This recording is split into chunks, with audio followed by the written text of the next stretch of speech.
May kaigsuonan ko diha kag Kristo ming adlaw usab kanyang tanan diha kini usab si Rico Rivera ug kini ang Lamdag ang Catholic Forum. Gigambit na sab kaninyo may tungod na ining pagtulunan sa simbahang Katoliko ang atong pagahisgutan karon. Natunta nga bisan sa ginagmay makakutlo ka mo og mga pagtulunan gikan niini. Kung wala ka pa ka-subscribe, please subscribe. Aron sa ingon na makatabang ka usab ninyo itong channel. Salamat. Ug karon ang atong hisgutan kitawag kini og the three theological virtues. Unsa bay theological? Ang theological gikan sa theos nga sa ato pa Ginoo. Ang theological nagisgot kini mahitungod sa Ginoo. Unsa ba sab ang virtues? Ang virtues usa kini ka bertud or hiyas sa usa ka tawo. Unsa ba ang mga supernatural virtues nga gibubo sa kalag sa tao aron makabaton kini og sanctifying grace. Ang sanctifying grace balaanon nga grasya. Adunay duha ka supernatural virtues nga gibubo sa kalag sa tao aron makaangkon kini og sanctifying grace o balaanon grasya. Ang una mao ang pag-angkon sa three theological virtues. Ug ang ikaduha maangkon kini diha gifts of the Holy Spirit. Katong pito ka gasa sa balaan nga Espiritu Santo. Ang virtues, ang ipasabot niini nga bisan unsa nga buhaton sa tao nga nagtukmod kaniya ngadto sa pagkamaayo, mao kanay gitawag og bertud or hiyas or virtues. So bisan unsa imong buhaton basta kini magbunga og kamaayo, tawag kini og virtue. Ang virtues, ang meaning ginya, usa kini ka pamatasan, karakter, or habit nga nagtukmod og nagdala ngadto sa tao sa paghimo og maayo. Ang virtues aduna kini duha ka bahin, natural ug supernatural virtues. Ang supernatural virtues gihatag kini ngadto sa kalag sa tao pinaagi sa sacraments, diha sa bunyag o diha sa kumpisal. Ang natural virtues naandan nga binuhatan sa tao nga nagasandig diha sa rason or according to reason nga gibuhat sa tao kana ang natural virtues. Diha sa bunyag ang usa ka bata makadawat kini sa sanctifying grace or balaanong grasya nga gihatag sa balaan nga Espiritu Santo. Ang sanctifying grace or ang balaang grasya madawat kini sa kalag nga adunay kahayag diha sa pagtuo, paglaom o paghigugma. Ang natural virtues usab usa kini kabuhat nga maayo. Ang sample na ini pananglitan nagpugong ka og pagkaon kay gusto kang muniwang. So usa ka na ka natural virtues according to reason. Pero ang supernatural ni ana kung ang imong purpose sa dili nimo pagkaon kay naghalad ikaw niini ngadto sa Ginoo. Ang imong gibuhat makapahimot sa Ginoo maong magpuasa ka. Mao kana ang nakapa-supernaturalize sa mao nga buhat. Nga sa ato pa depende kini sa intensyon kung unsa ang imong gibuhat. Kung para lang sa tao, kung natural virtues lang, ang natural virtues para raman kini sa tao o sa mga butang, ang supernatural virtues para sa Ginoo. Ang theological virtues nga mao ang pagtuo, paglaom o gugma gitusok kini sa kalag sa tao. Pinaagi sa grasya gikan sa Ginoo, dili kini niya mahimong ma-acquire. Unsa man ang tulo ka theological virtues o ang hiyas or bertud nga ka Ginoo nga naga angkla ngadto sa Ginoo, gitawag kini og pagtuo, paglaom o gugma. Ako na ang tulo ka theological virtues. Maong akong lagbitan ngadto sa kanang magrosaryo kita ang tulo ana ka maghimaya ka Maria sa pagsugod. Mao kadto ang three theological virtues nga ang unang maghimaya mao ang increase of faith, ang ikaduha increase of hope, ang ikatulo mao ang increase of charity. Pang tulo inigsugod sa mga rosary. Tumong og katuyuan ragid sa tulo ka theological virtues mao ragid ang Ginoo. Sa ako nang giingon ganina nga ang theological gikan sa word nga theos nga mao ang pasabot Ginoo. Sa ato pa theological virtues para ragid sa Ginoo.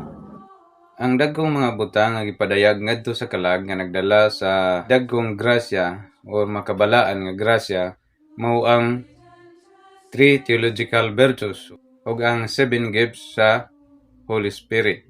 Mao kanang duha ka dagkong butang nga gipadayag ngadto sa kalag nga adunay makabalaan nga mga grasya or makaluwas nga grasya, ang sanctifying grace. Unsa man ang supernatural virtues? Dunay tulo ka supernatural virtues. Mao gitawag og theological virtues. Katong tulo mao ang faith, hope, and charity. Pagtuo, paglaom, og gugma. Anyway, ang gugma, usa lang kana ka hubad gikan sa charity. Ang charity, karitate, laom kay kana nga pulong. Ang gugma, usa sa mga hubad niini. Ang tulo ka supernatural virtues nga mao ang pagtuo, paglaom o gugma kung i-comparar ta kana or ang analogy ni ana mahitungod sa kahoy, ang faith mao kana ang gamot ug ang hope mao kana ang mga panit or bark ug ang charity or ang gugma mao kana ang mga bunga. Nga sa ato pa, kung wala kay pagtuo, wala kay paglaom, dili ka pwede mamunga.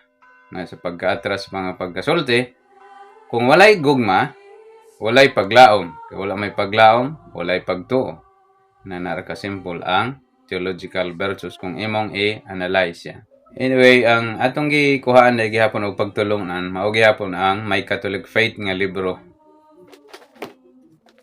Kini gihapon nga libro, My Catholic Faith. Ang naunang theological virtues mao ang faith, pagtuo. Unsa ba ang pagtuo? Ang Biblia nag-ingon, si San Pablo nag-ingon ngadto sa taga-Hebreo sa Hebreo 11 tudling 6 nga imposible kay ka makapahimuot sa Ginoo kung wala kay pagtuo. Kung wala pa kay pagtuo, imposible pa kang maluwas. Kay once wala kay pagtuo, wala kay paglaom. Kay wala man kay paglaom, kay gugma, di ka kapil ang mga gugma. Tungod kay ang virtues, dili na maangko nimo nga ikaw lang. Grasya kini gikan sa Ginoo ang virtues. Or ang hiyas or ang bertud, dili kini basta-basta maabot sa tao. Mao na kung mo increase ang imong virtues, kinahanglan i-practice nimo kini. Kung ingon mga apostoli sa ilang panahon nga dugangi ang among pagtuo, nga sa ato pa kinahanglan mag-ampo para dugangan ang pagtuo. Ang pagtuo usa ka virtue. Ang pagtuo, bisan wala pa nimo siya hingkit motuo ikaw. Tungod kay kabalo ikaw nga doktrina kini sa simbahan. Pananglitan sa Biblia, kung nagtuo ka sa uban, teksto nya sa uban imong gisalikoy, dili na kana pagtuo nga supernatural. Tawhanon na kana ang imo nang kanang kaugalingon ang imong gituohan. Kay imo ra man gipampili ang imong gituohan o gisalikway nimo ang uban. Sa ato pa, ang tubok Biblia imong gisalikway. Dili na kana mao ang pagtuo nga gihisgutan diri sa theological virtues. Once motuo ka sa isa ka doktrina, motuo ka sa tanan bisag wala pa nimo kini makit-i or pa nimo basa. Tungod kay nakabalo ikaw nga kini gikan sa Ginoo kay gikan man sa simbahan. Kung kini gikan pod sa magisterium.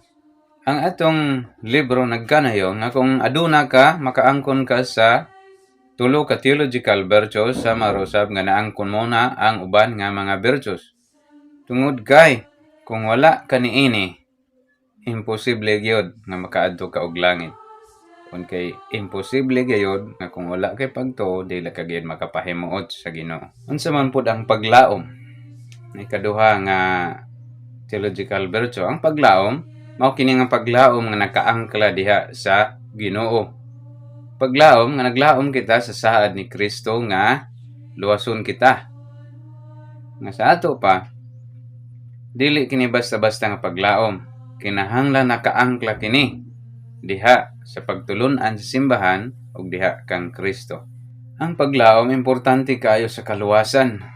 Kay kini kinahanglan makaangkla man gyud diha sa Ginoo. Maglaom kita nga luwason kita niya tungod sa mga pamaagi nga iyang gihatag kanato padulong sa kaluwasan. Ug unsa man pod ang charity? Ang charity, karitati o ang gugma. Nga kung wala kay gugma, wala ang tanan kanimo. Tungod kay wala ka may gusto sa kinabuhi, wala kay gugma. Ang charity mao ang queen sa tanang virtues. Siya ang reyna sa tanan nga mga hiyas or bertod. Kinahanglan mahigugma kita sa Ginoo labi sa nga tanan. Ug sa atong isig ka tawo tungod sa Ginoo. Mahigugma kita for the sake of God. Charity is the virtue by which we love God above all things for His own sake, and our neighbor as ourselves for the love of God. Ana ang charity. Sa kanang giingon ni San Pablo nga faith, hope, and charity, ug ang magpabili niini mao ang charity. Pagtuo, paglaom og gugma, ug ang magpabili na lang mao ang gugma. Nagpasabot kini nga sa last kanang gibasa nga kanang ang human kini sa judgment. Sa langit, kung malangit ang usa ka kalag, wala na siya magkinahanglan og pagtuo, paglaom. Kunili gugma na lang ang nagpabilin kaniya. Tungod kay ang paghigugma sa Ginoo bisag tuwa na ka sa langit, dili ka na pwede mawala. Pero kung atoa mang kalag maadto sa impyerno, mawala sa iya tanan ang virtues, mawala kaniyang pagtuo, mawala ang paglaog, mawala ang gugma. So ang faith, hope, and charity, pagtuo, paglaom o gugma, gikinahanglan gyud para sa kaluwasan sa usa ka tawo. Kung wala ka niining maong tulo ka hiyas or bertod or virtue, dili ka gyud pwede maluwas. Tungod kay dili ka makapahimuot sa Ginoo kung wala kay pagtuo. Wala kay pagtuo, wala kay paglaom. Wala kay paglaom, wala ka sa gugma. Dunay gamay nga prayer para niining tulo sa faith, hope, and charity. O my God, I believe in Thee, I hope in Thee, I love Thee. To Thee be honor, praise, and glory forever. Kung sabi ni Saya pagini, O Ginoo, nagatuo ako kanimo, nagalaom ako kanimo, ug nahigugma ako kanimo. Kanimo ang dungog, pagdaig, ug ang himaya hangtod sa kahangturan. Kini na lang si Rico Rivera ug daghang kayong salamat. Please subscribe. Ave Maria.